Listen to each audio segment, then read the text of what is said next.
Planning کی ناکامی کی وجہ سے یہ ملک ترقی نہیں کر سکتا۔ اس میں سب سے بڑا کردار ہمارے قرضوں کا ہے اور ہمارے حکمرانوں کا ہے، ہمارے فائنانس منسٹرز کا ہے۔ سیکنڈ ورلڈ وار کے بعد پاکستان بھی بارز وجود میں آیا اور فائنانس کو ڈیل کرنے والے بیٹھے ہوئے ہیں۔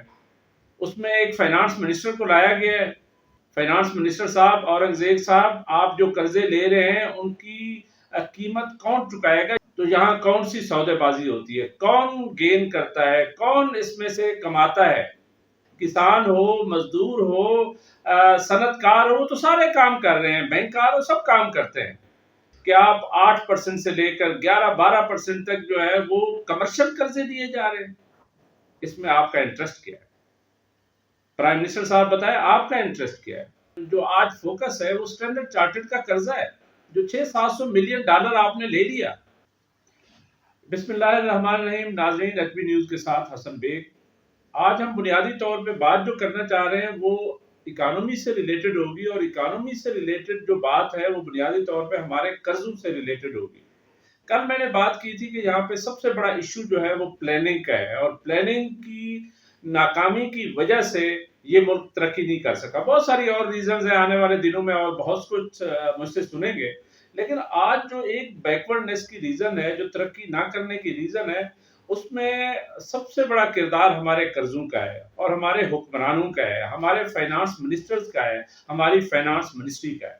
بڑی افسوسناک ہسٹری ہے، بڑی افسوسناک تاریخ ہے کہ پاکستان ہمیشہ قرضے پہ قرضے لیتا گیا ہے اور کبھی ترقی نہیں کر سکا۔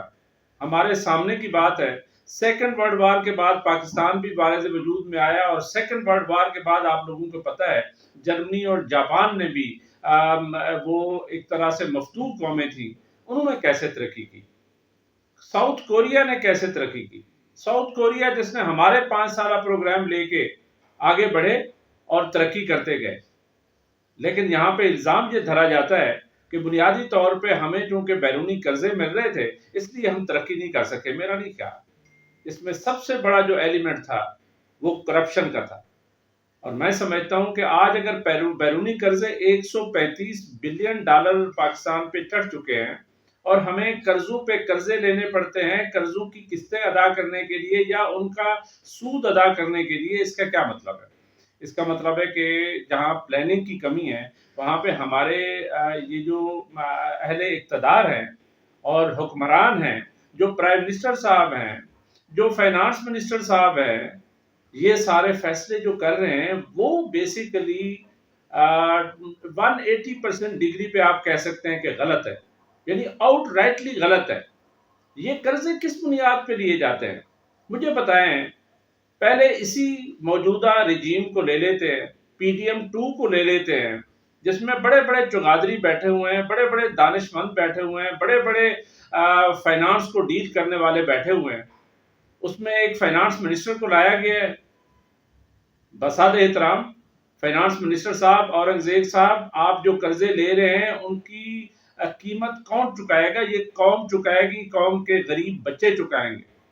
اس کی وجہ یہ ہے کہ آپ کو خیال آتا ہے کہ جب آپ قرضے لینے جاتے ہیں، IMF کے پروگرام اپروو کرواتے ہیں، تو اس کے بعد کیا ہوتا ہے؟ IMF کا پروگرام بھی مہنگا ترین پروگرام آپ نے لیا، اس پہ شرح سود جو ہے وہ کس کھاتے میں 4-5% پہ لیا؟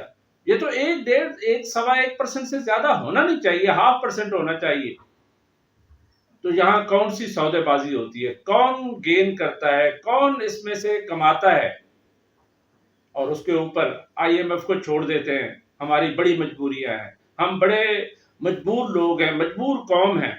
مجبور قوم اس لحاظ سے نہیں ہے کہ قوم کام نہیں کر رہی، قوم کا جو جفاکش ہے، کسان ہو، مزدور ہو، صنعت کار ہو، تو سارے کام کر رہے ہیں، بینکار ہو، سب کام کرتے ہیں۔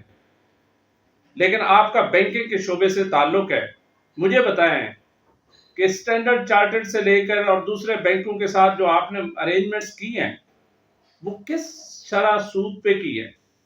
کوئی بتائے کہ سٹینڈرڈ چارٹرڈ سے 11-11.5% پہ کیوں آپ قرضے لے رہے ہیں؟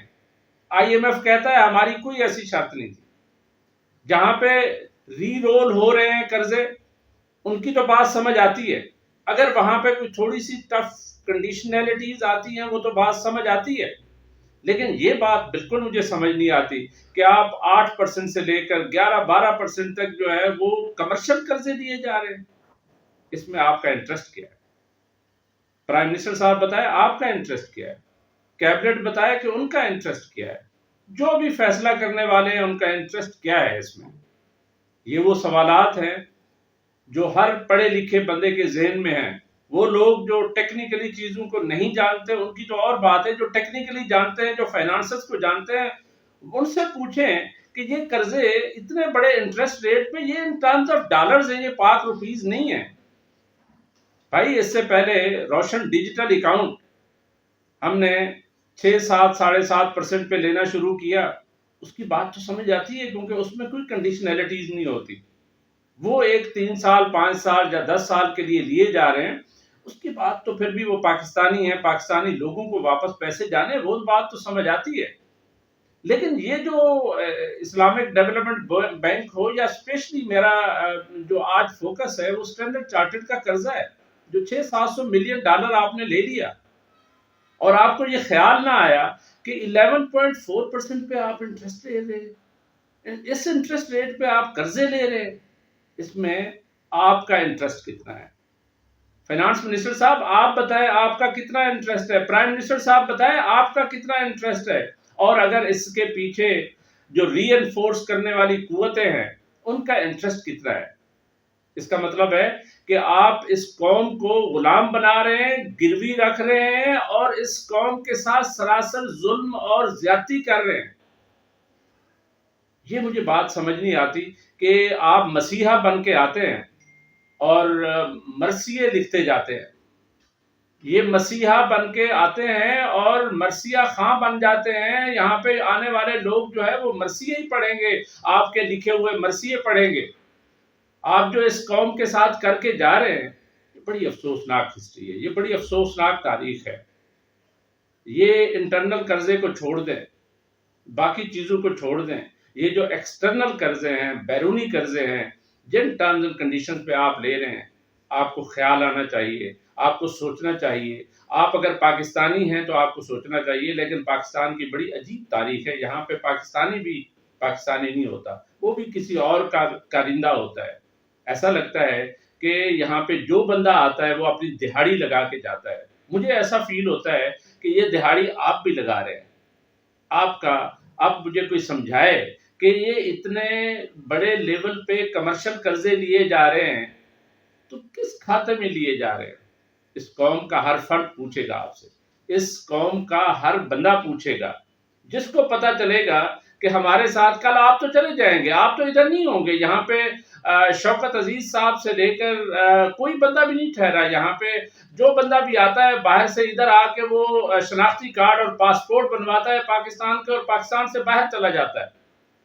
وہ بیرسٹر شہزاد اکبر ہو یا شوکت عزیز ہو یا باقر صاحب ہوں، یہاں پہ آتے ہیں، اپنی دہاڑیاں لگاتے ہیں اور چلے جاتے ہیں، اور اس کے بعد یہ قوم بھگتی رہتی ہے، یہاں کے لیڈرز بھگتے رہتے ہیں. یعنی آپ کا کیا دھرا جو ہے کل آنے والا پرائم منسٹر بھگتے گا نا، کل جو اپوزیشن لیڈر ہوگا وہ بھگتے گا، کل وہ جو جیل میں بیٹھا ہوگا وہ بھگتے گا.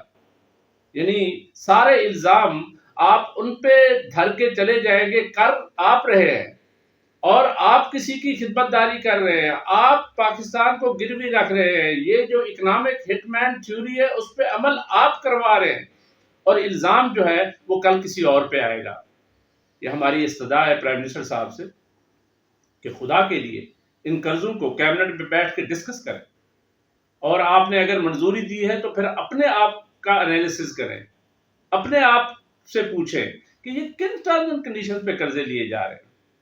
اور میرا خیال ہے کہ یہ قوم ضرور پوچھے گی کہ آنے والے دنوں میں ان قرضوں کی کون، یعنی آپ تو چلے جائیں گے، آپ کا سال ہے 1.5 سال ہے مجھے نہیں پتا، لیکن حقیقت بات یہ ہے کہ اس کے بعد یہ جو بھی حکومت آئے گی، خان صاحب کی حکومت آتی ہے، پی ٹی آئی کی آتی ہے، کسی کی بھی آتی ہے، یا کولیشن آتی ہے، یا نیشنل گورنمنٹ بنتی ہے، جو سچویشن ہوگی مجھے نہیں پتا، لیکن جو بھی گورنمنٹ ہوگی وہ پرائم منسٹر صاحب آپ سے پوچھے گی، اور آپ ڈھونڈتے پھریں گے، اور ہمارے اورنگزیب صاحب آپ کو نہیں ملیں گے، کیونکہ he would be going back to United States, he would be going to Europe. اور آپ اس قوم کے لیے جواب دہ ضرور ہوں گے، یہ میرا یقین ہے کہ آپ کو چاہیے کہ آپ چاہے فارم 47 کی پیداوار ہوں، لیکن خدا کے لیے ابھی فار دا ٹائم بینگ کسی نے آپ کو اقتدار دیا ہے، اس کا تھوڑا سا عوام کا بھی سوچ لیں. یا آپ سمجھتے ہیں کیونکہ جس نے اقتدار دلوایا ہے وہ کم از کم عوام تو نہیں ہے، کسی اور نے آپ کو دلوایا ہے، اسی کو آپ شاید جواب دیں. ان کے اگر فائدے اور مفاد کے لیے کچھ کر رہے ہیں تو وہ بھی پاکستانی ہیں. تو ہماری سب سے استدعا ہے کہ خدا کے لیے اس قوم پہ رحم کریں، ان قرضوں کو ریویو کریں. جیسے آپ نے آئی پی پیز کو ریویو کیا ہے، اسی طریقے سے ساری چیزوں کو ریویو کریں اور اس قوم کو اس سے نجات دلوائیں کہ تاکہ پاکستان جو ہے وہ کسی اچھی راہ پہ چل سکے. یہ میری ویڈیو اگر پسند آئے، ویلاگ پسند آئے تو اس کو شیئر یا سبسکرائب ضرور کیجیے گا، اور یہی آپ کی سپورٹ ہوگی. اور اس پروگرام کے ساتھ ہی حسن بھائی کو اجازت، اگلے پروگرام تک اللہ حافظ.